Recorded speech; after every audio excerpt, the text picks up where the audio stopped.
May I present the United States Champion belt for the Triple Threat Championship in fabulous Atlanta, Georgia. Obviously, this is not what the belt is going to look like exactly. It's just a very bad mock-up. We'll be getting that here in shop pretty soon. Start tuning your Triple Threat decks now, and we'll see if you'll be the United States Triple Threat Champion. Good evening, Jesse. How are you? I'm good, Sean. How are you doing I'm on this doing fine well. Wednesday? I'm doing well. Kevin Brober, good evening. Surprise, motherfuckers. And our chat rating is up to a mature. Good job, everybody. We did it. Actually, we got one. We're still a PG-13. So, we're back after we had a bonus show last night for our draft, which we're going to talk about a little bit earlier. But at the top of the hour, we're going to talk about me being the first loser this weekend, guys. Premier failures. Premier failures.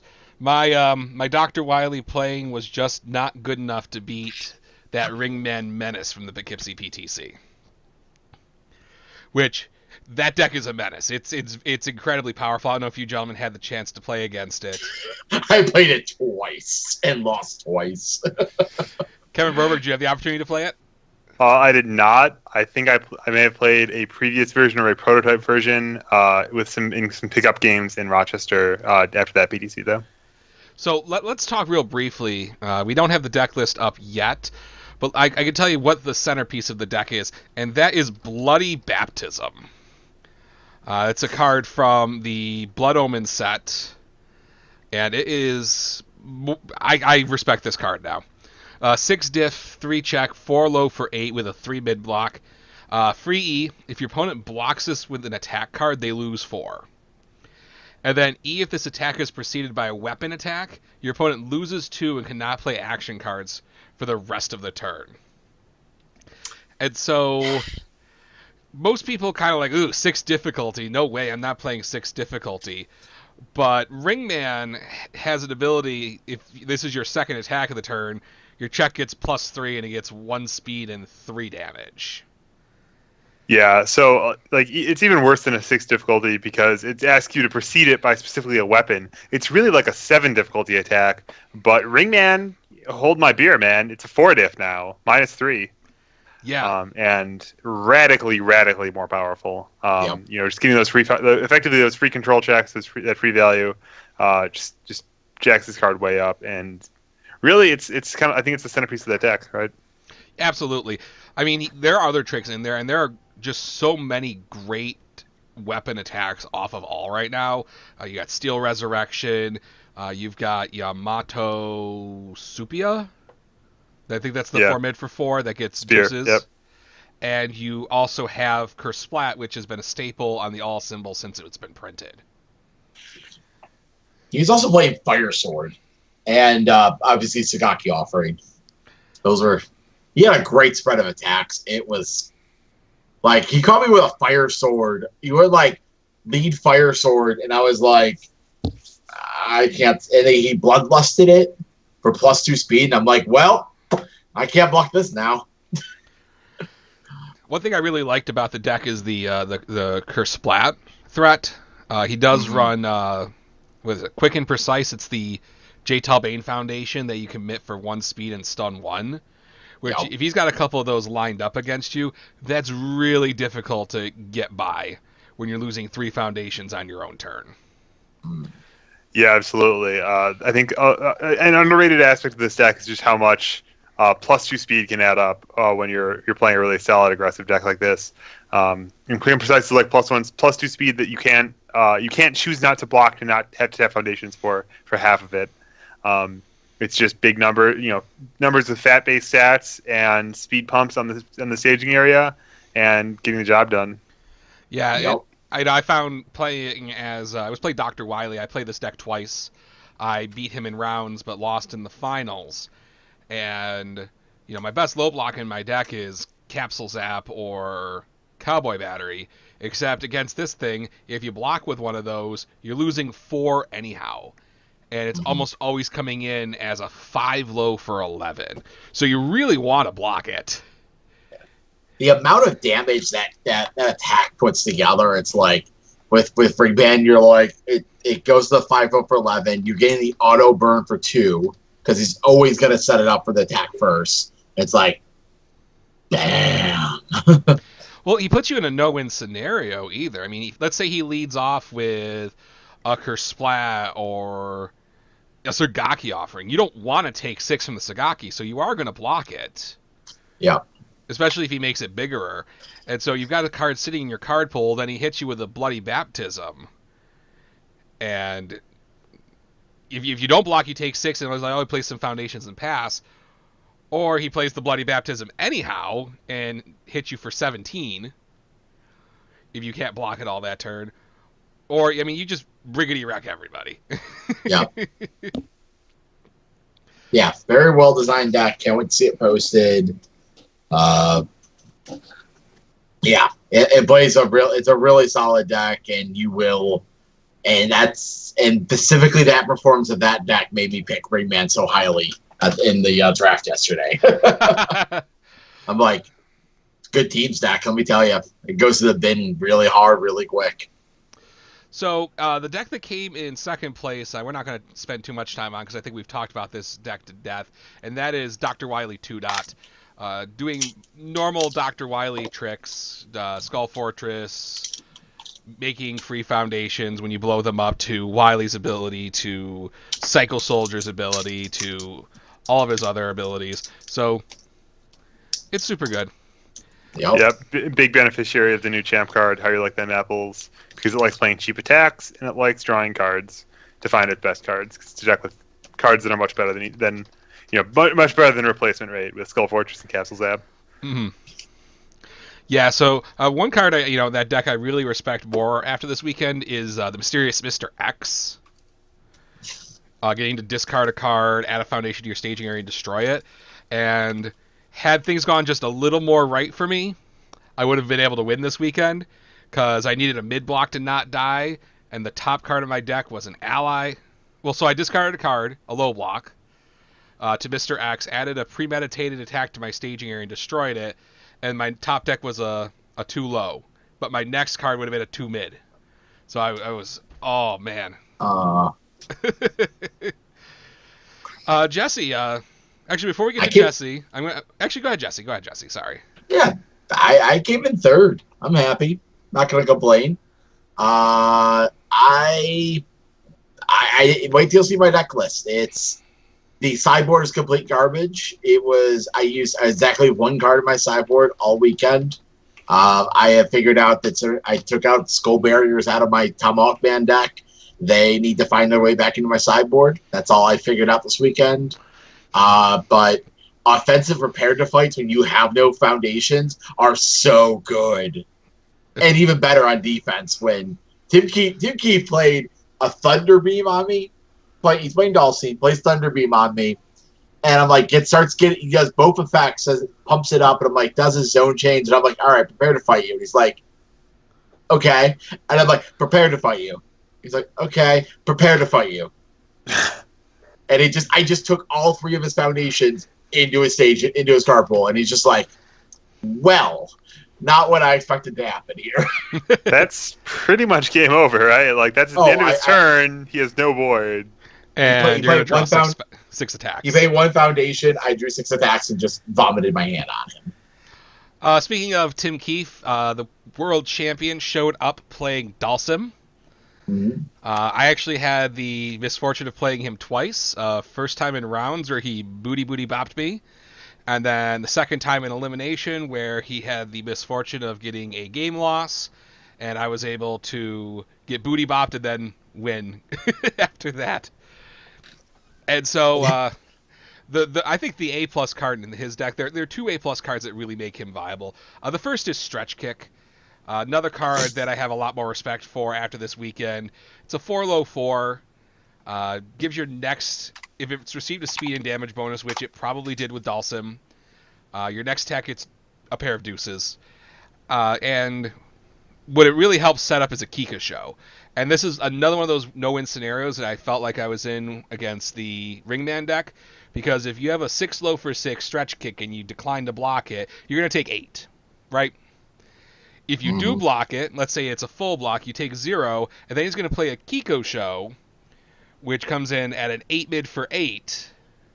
And if you don't block it, it gets 2 more and becomes 10. And all this for a pair of 4 difficulty cards. Yeah. And only 1 progressive difficulty at the end of it. It's a really good sequence. He had some like spicy cards too. Like he had the 1x tornado hold going, and he was also playing Twin Cyclone, which I saw him finish some people up out of nowhere. Where you're just like, what's all this momentum for? Well, he's gonna Twin Cyclone you out of the game now. Yeah, it turns out like 4 difficulty attack, 4 difficulty 4 mid 4 multiple 2 or 3 is very good. Yeah, that is a true story. I was extremely impressed with the Kuma's Tatsumaki in my deck, and it was a 4 mid 4 difficulty multiple 1 all the time, and it did great work just like that. So I just pulled up Kika Show.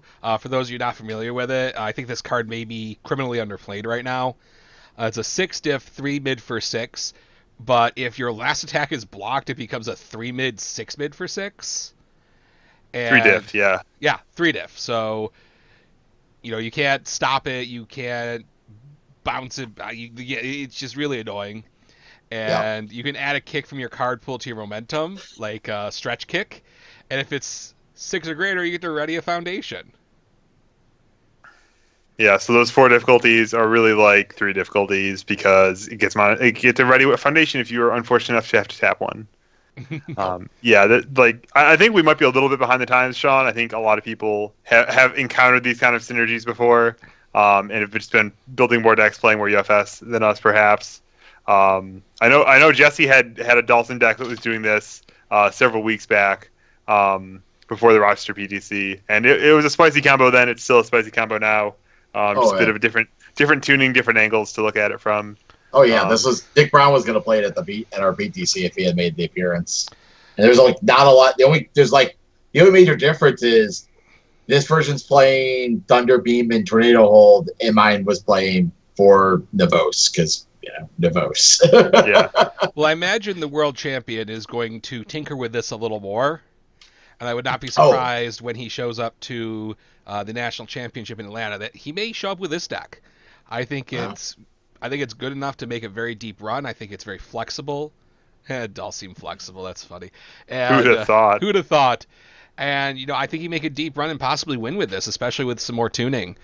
I mean, I know he built this deck pretty quickly, and overall, I think it was a pretty good result. Yeah, it definitely seems like Tim's kind of deck. It's playing. It gets in while the getting's good with some tight attacks, and it scales up into the long game fairly well with the Kiko shows, the off zone thunder beams, and Despise All the Evil. I think is a huge card for this kind of strategy. Just tearing down your opponent's staging area in any kind of long game.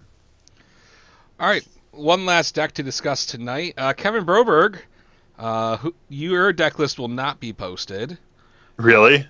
Well, did top you 4. Did you come in top 8? Oh yeah, or top 4 okay. rather. I came in top 8. I assumed that was the cutoff. No, it's top 4. The 4 decks that make elimination. Cool. Tell us about your Herpaderp deck. My deck was the opposite of Herpaderp actually. So I did not kill anyone on turn 2. I never could kill anyone on turn 2. I could not kill anyone on turn 3 either. I was playing a 92 card Vega deck, as it turned out. So it was an evil wall deck. Kind of wanted to take advantage of cards like Homemade Explosives and Aura of Protection to make myself a little bit more obnoxious to kill, and trying to find the right balance of defense, offense, and kind of like breaker versus like board control versus DR, because you can't always block. And it was pretty successful, honestly. I had a 1-game set against Tim actually. It was almost. We played 2 games technically, but the first game took over 45 minutes. He had no cards in his hand, playing a lethal reversal after I discarded my hand to hi-fi stereo him 3 times. And if I hadn't been dying to that reversal, he would have decked on his draw step.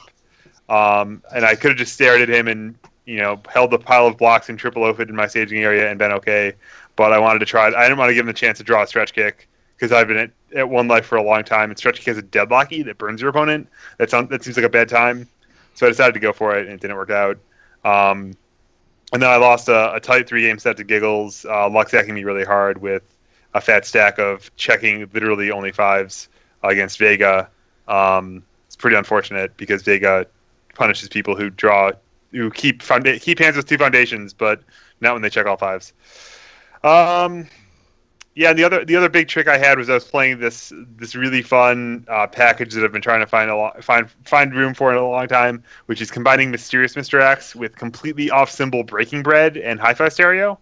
So you get a response window after you Mysterious Mr. X, which says discard a card, add a foundation from your discard pile to your staging area, and then destroy it.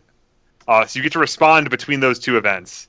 So you get to respond with abilities after you add this to your staging area, like Breaking Bread, which adds a card from your card pool to your momentum, or Hi-Fi Stereo, which makes your opponent discard a card. So these were kind of I was trying to stretch the game out and then get together some cool offense with How You Like Them Apples, digging me into more attacks, lots of just solid Akuma's Tatsumaki, double flash kick, or double knee press. Sorry, that was mixed up. Cannon Crack to return Ophidiophobia or How You Like Them Apples, and just kind of stitch something together when I eventually drew a handful of attacks. But mostly I just played defense for a really long time, made my opponents sad, and then backswung them with Nivos or with a fat stack of attacks. It's a fun deck. So all said and done, congratulations to Scott Dejanay. He's the Poughkeepsie champion. Jesse could not do the salty run back this year.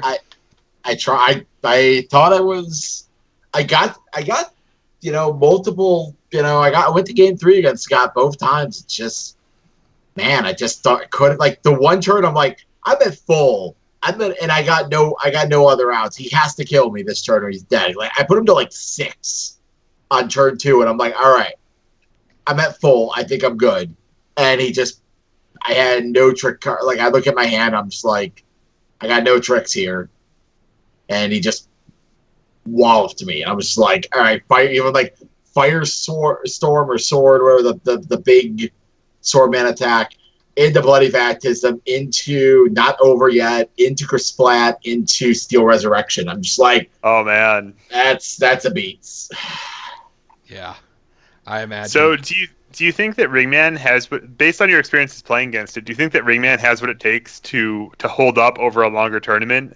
When you're going to have a lot of bad luck in a long tournament. It's just you get the highs and the lows, and it sounds like an aggressive deck that has kind of it needs to have some break it way. I think it can X2 with him.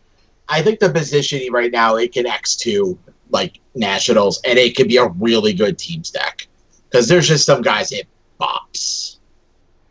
Mm-hmm. Yeah, and I think. Especially if you catch someone off guard with it, not knowing quite what he's doing.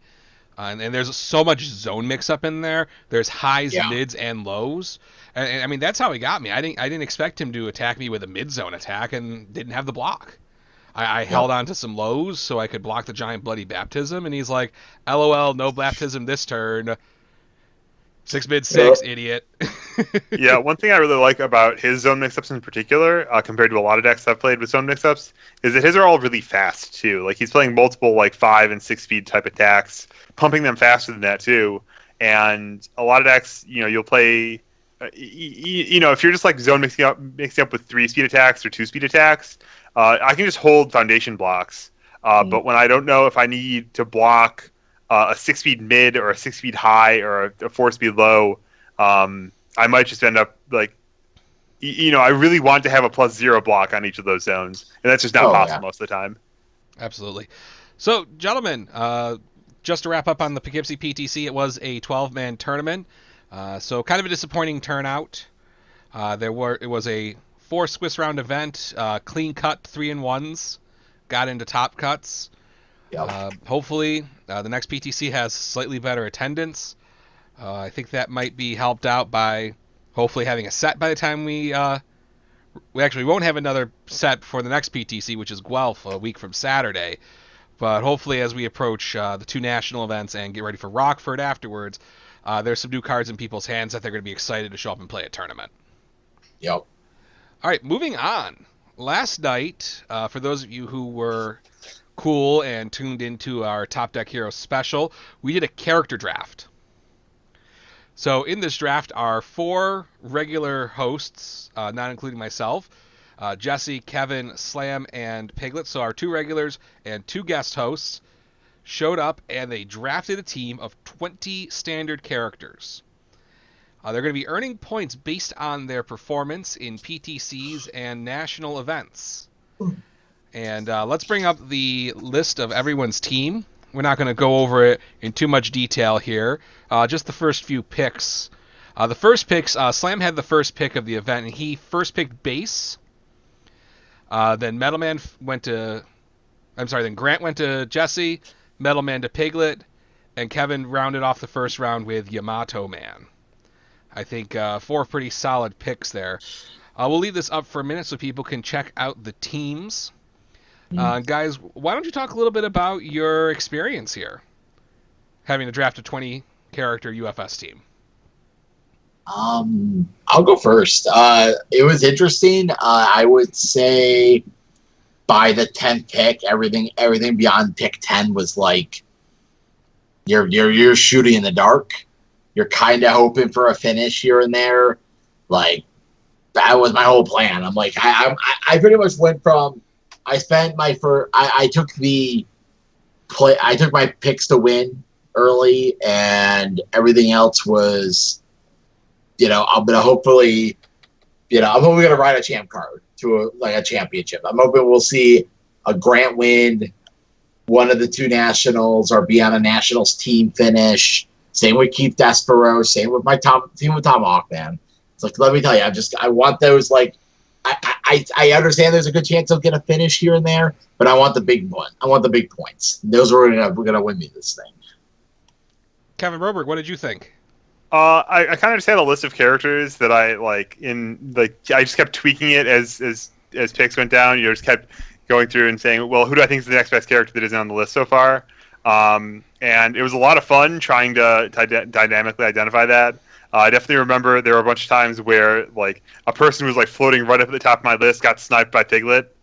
I remember Ava was probably the number 1 there. I was really thinking about taking her in the previous round, and then 6 picks go by. Piglet first, then Jesse, then Slam again, then Jesse, then Piglet takes Ava. It's like he got you a lot with that. He got me a lot. Yeah.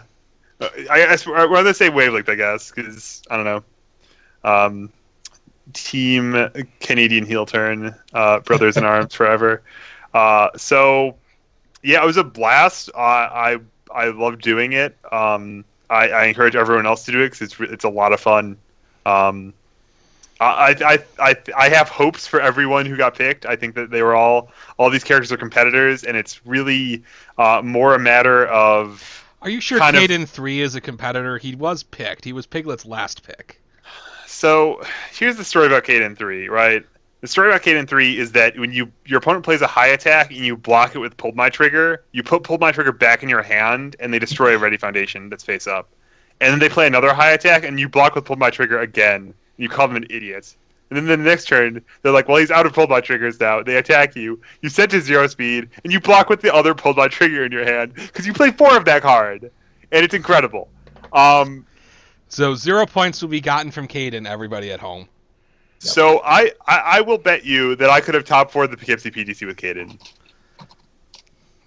I don't know. You couldn't top 4 the Poughkeepsie PTC with Vega. Did I say top 4? I meant top 8.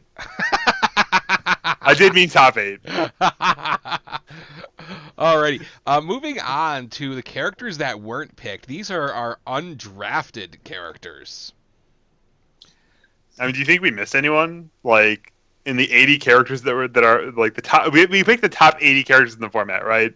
Mm-hmm. Do you want to highlight any of these guys? I know there's actually one that I think may deserve more than his spot, more than what he got, but I think that he's also very unknown in the broader meta. I would say there's 3 characters that kind of could pop up because they kind of fit. They can take the place as a starting character of a deck that already exists. One being Morgan. She's a really good Tengu Dive Cannonade deck.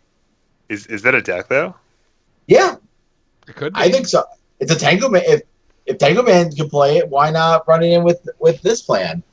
You understand, like sometimes decks are not all cut and dry. Like you sometimes find the Morgan fanboy who wants to play Morgan. You want to play this high end crazy deck, go for it. I mean, if it agree wasn't with for you Miles completely. Tyler, would anybody have picked Terry Two Dot? No. Terry Two Dot is actually better than Dr. Cossack at a deck that I wanted to build Dr. Cossack in. I mean, I was a little disappointed, me personally, that Mega Man wasn't picked up. I think he's a solid character. I think, if you go to a small PTC and there's a new player there, maybe he only picked up the Mega Man tins, he or she could make a run with Mega Man. Kevin's just shaking his head hard. See, that's the thing, is that a new player can't pick up and play Mega Man 1. Like, you have to take an experienced player who wants to play reversals and who's in a field that's friendly to reversals that day, and then make a deep run by just completely outmaneuvering people and outplaying them with Mega Man's abilities, which are very kind of skill testing on both sides of the matchup. You have people just willing to just jam attacks and pump the shit out of them, and just get the read on what's going on in your opponent's head to just tear them apart with that +4 damage, and also to play this incredibly stubborn defense behind that discard a card to rip apart your opponent's board. I hope Jeremy Ray shows up to 12 deck with Mega Man 1 and wins. I hope so too. That'd be awesome. Except that I'd have to play him twice, and that would suck. Doesn't sound fun. Kevin, who are you disappointed to get picked up? I'm not disappointed. Well, okay. I'm disappointed that Dr. Wily 1 dot. That dude hits 11 Mack trucks end to end on a train with a train locomotive engine just pushing them down the road at you. He hits hard is the point I'm saying. You get pulled by trigger, you get Skull Fortress 1 dot, and once you destroyed 5 foundations, that's plus 11 damage to every attack. That's insane. But nobody knows about that. That's like an Earth deck, and no one plays Earth. No one plays Earth decks. So our hosts will be playing with their teams up through the end of March. So they got 2 national events. They've got 2. As of right now, they got 3 PTCs. After every event, they can head on off to the waiver wire or whatever we want to call this list here, and make some swap-agains in and out for some characters that maybe surprise them. And at the end of it all, we'll see who wins 2 booster boxes of the newest set. Hopefully not Street Fighter. Bringing everybody back here. Hello, gentlemen. Hello. Hey. I gotta say, I had a great time running the draft. I think Pelik talked a lot of smack during that draft. I think it was pretty awesome. So, good luck to everybody. Moving on to some spoilers. We had some spoilers this week. And it's been a minute since we had a spoiler. And our first spoiler was Bubble Man. This character's really exciting. He does a lot here. I mean, I'm going to take my Kevin Broberg deck and put Bubble Man in front of it instead. That's not a terrible idea. Except that you should be playing Chaos, so you can't do that. So, Bubble Man's a 6/26 with air, good, and water. Once per turn, commit 2 foundations, add the top card of your deck to your momentum. And then a freebie E for this attack gets plus X damage. X equals the highest multiple rating on a card in your card pool. Yeah, so if you've never experienced the joys of playing against Truong, be happy, but let's just say that free enhance plus 2 damage is a very powerful effect. And the other ability is no slouch either. The big thing is that there are a lot of cards that are gated by having momentum that have extremely powerful effects that are often one-time use. So cards like Sweet Nothings or Serotonin Blades or Peaceful Coexistence really aren't fair when they don't have a special cost associated with them. And for this guy, it's just throw away 3 foundations, and boom, there's your momentum. There's your cost on Sweet Nothings. That's really strong. And then his offense, he just overwhelms you with a fat stack of multiples. Yeah, and I'm just looking through the multiple list right now. On those symbols, there are collectively between all 3 symbols, there are 24 multiple attacks in Standard right now. A boatload of them just came out in Street Fighter. Mm-hmm. I mean, I will very happily with this guy, if I decide to play him off of the good symbol, enjoy my 3 high for 7 cowboy batteries with a card in your card pool. That seems pretty good. I really like him off of water. I think that his synergy with Finale Rosso is off the charts. That's just a guarantee. Like, you have to have a high block in your card pool, and then boom, 18 damage in one card, and it only counts. It takes the progressive difficulty away at the same time. So, it kind of mitigates the 3 progressive difficulty costs of multiple 2. And water also has a really high quality card in Ice Slasher. Yep. Oh yeah, Ice Slashers are great. Once again, 4 difficulty, 18 damage out the gate. And the great thing with Ice Slasher too is that it's got a lot of utility. If you're just going to play an attack, like you're just going to play an attack stream without multiplying anything, that commit 1 foundation to draw 2 cards, discard 2 cards. That's great filtering. That can be a game winner to find whatever you need. Mm-hmm. Absolutely. Yeah. Overall, I think I'm pretty impressed with Bubble Man. I'm sure there's going to be a deck that's pretty good with him, which is kind of a nice change because Bubble Man in the game was super bad and his weapon was super bad, except for when you went to kill Dr. Wily. Yeah, doesn't it ruin Dr. Wily for no reason? It's the only attack that can damage Dr. Wily's second final boss stage, where he's an alien hologram thingy. That's funny. I wish there was mechanically some weird way this could cause someone to take 1,000,000 damage. I guess if you have a character who's completely invincible, except you have to form, you lose 10 vitality, play the later player. All right, so that is Bubble Man. Now, the other spoiler from this week probably isn't a spoiler for all you old-time UFS players, but it is truly a blast from the past, and that is Buddhist Devotion. I think all 3 of us have been playing the game long enough to remember when this card was legal the first time round. It's 2/5 foundation with a 2 high block with Death, Good, and Order. Breaker 1. First F destroy. Each player may add up to 2 foundations that they can normally play from their hand to their staging area. And one thing I really like about this card, guys, is because it's a first F, it's any foundation that matches a symbol with your character. You don't have to worry about being mid-turn and locked out by normally play by chaining.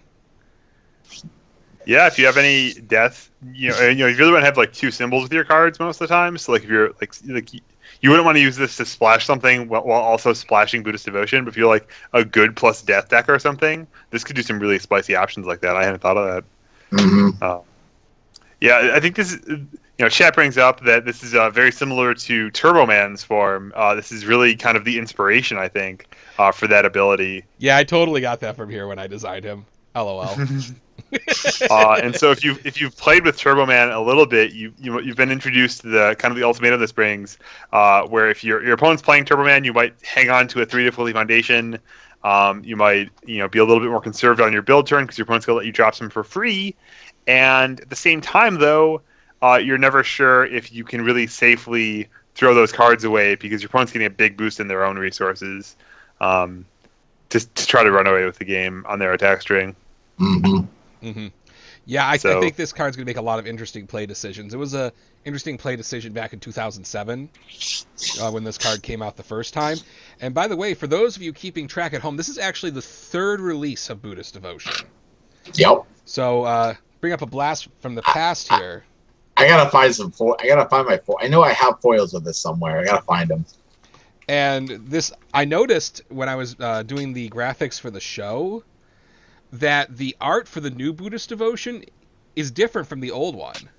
It's redone in the same fashion.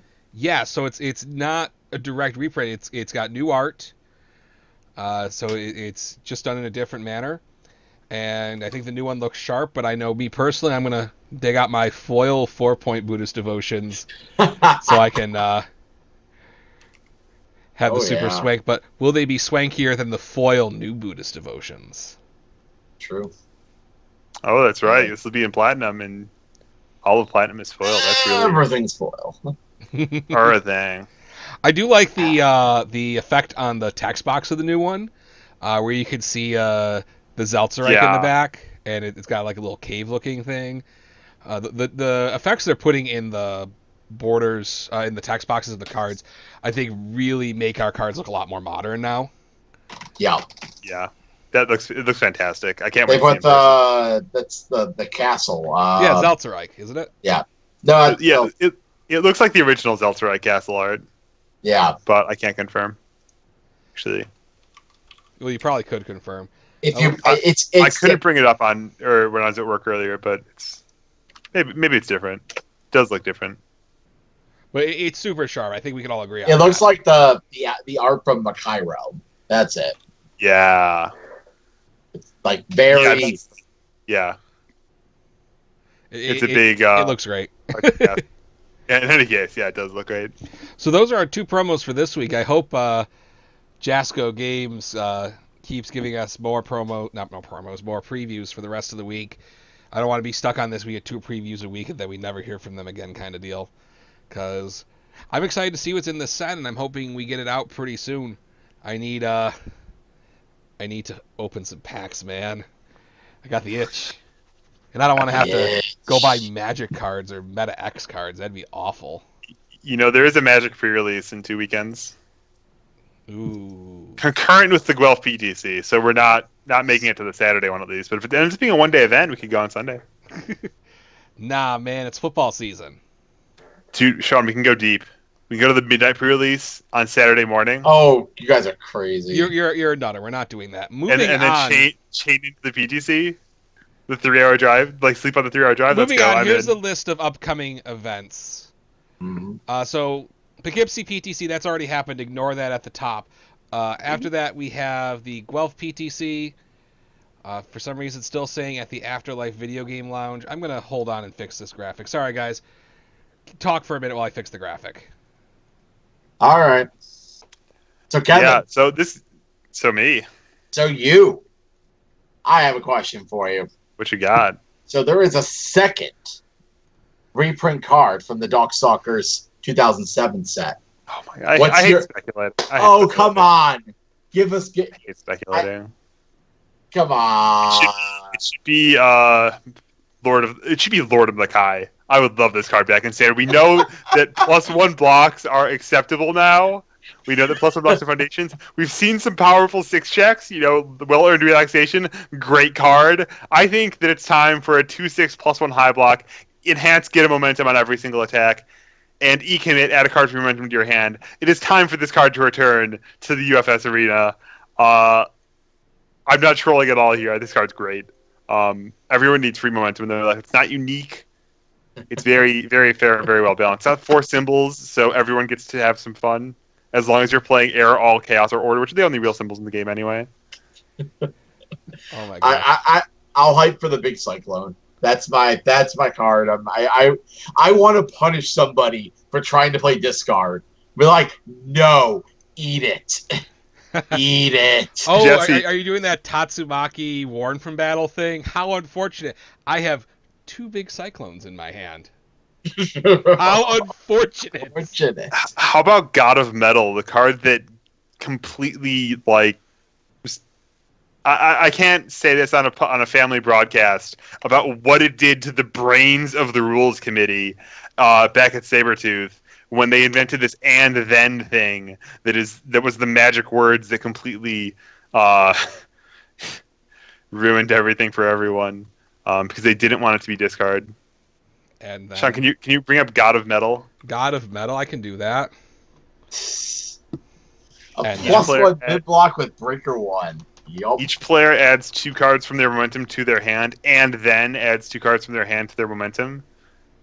So if you read this and you don't have 2 cards in your momentum, you'd think you just add some cards to your hand, and then you put 2 cards back, and you maybe make some discard happen, like virtual discard. No, that was not how this card worked. This is one of those nightmares of the old cards. That is the reason we don't have Legacy. No, we can't have nice things. Nope. All right, keep talking. Alright. I guess let's look at some old Darkstalkers cards. See what comes up. Bat Spin.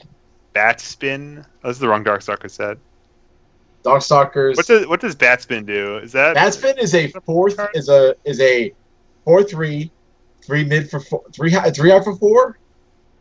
Discard momentum. If this attack deals damage, I remember that one. Drain life for your opponent for 2 and you gain 2. Yeah. Let me tell you, I need a non-hit Raiden card so bad for a final go. I want to punish people. The UFS Ultra, okay, yeah, it doesn't bold the Dimitri E in the text box, So I thought it just said E if this attack deals damage your opponent loses to, and you gain 3. Only play with opponents a gender or female. I'm like, holy crap, that's insane to have completely ungated for anyone. But no, it's a Dimitri, which makes it, which is the reason why I didn't know it existed because I never played. Those old Dimitris are pretty bad. I played this in Lord Raptor back in the day. These cards are all so good. Can we bring back literally any of BB Hood's cards? Basket of Tricks, Dark Heart, Tricky Basket, Mercenary. Oh my god. All right, since I can't get the card to come up correctly, we'll just verbally go over the upcoming events. We got the Guelph PTC coming up September 23rd and 24th at the Board Game Tavern in Guelph, Ontario. It's going to be awesome. Canada.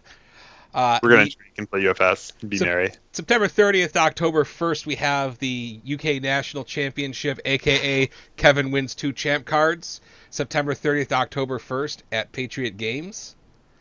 The U.S. National Championship, October 20th to 22nd at the Holiday Inn in Atlanta, a.k.a. Jesse Gets Tomahawk Man Band event.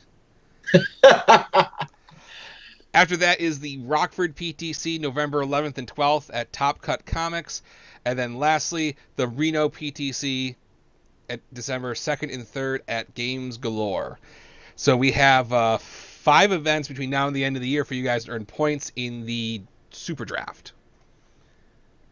And Player of the Year and whatever else. Actually, yeah, Player of the Year is the thing, isn't it? I wonder how those standings look. I don't know. Probably leading. I don't know. You're probably further ahead than the second place guy because he didn't come to the PTC this last weekend. For all 6 points I earned, yeah. Ooh, perhaps I overtook you with my second place appearance. Or perhaps Scott Dejanay overtook you. If you went 3-1 and then won another match and then lost in the finals, that's what, 7 points for Swiss and then another 3 points for finals. That's 10 points, mister. Man, it's like 4 more than I got. It's a lot. And on that note, gentlemen, we're going to call it a week. Thank you for tuning in. We'll be back next Wednesday at our normal time to do some more Top Deck Heroesing. Good night, everybody. Good night, everybody. Good night. Check out our videos on demand on this page and on YouTube if you missed the draft, by the way, or if you want to see this again later. Mm-hmm.